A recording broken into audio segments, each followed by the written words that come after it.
مرا کل سوشال میدیام داشتم تا برابر گویم هم نمیشن سوشال میدیا چی کس هستک یک لبای میخریشانی مردگواره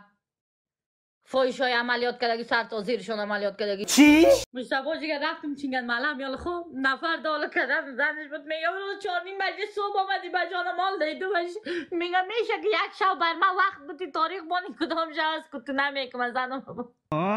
بسیار داشتم ما خطرناک برات میداد بسیار قهر بود سر گو خورده و پیرکی چی هست فریده پیرکسه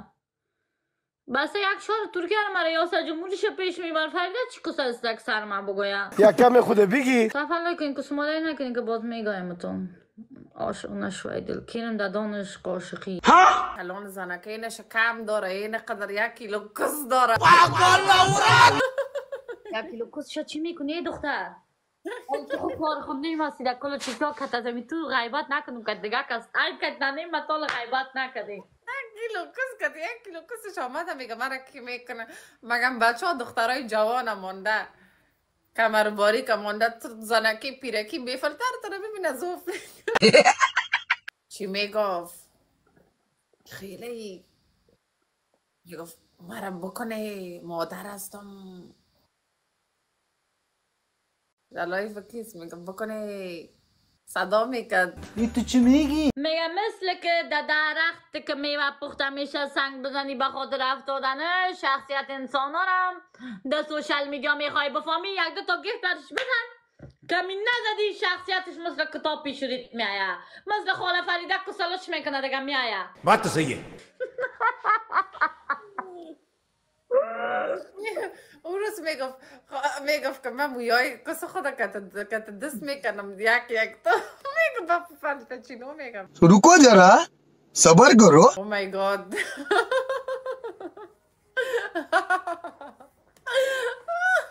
النا داشتم دو در روان ساجی جیگر ما آجیان بر کل نیلو مالو بر کل سوشال میدیا معلوم است النا معلوم است میران معلوم است خاله فریدا معلوم است کل سوشال میدیا بر کل اگه معلوم است که بس نکن listen to me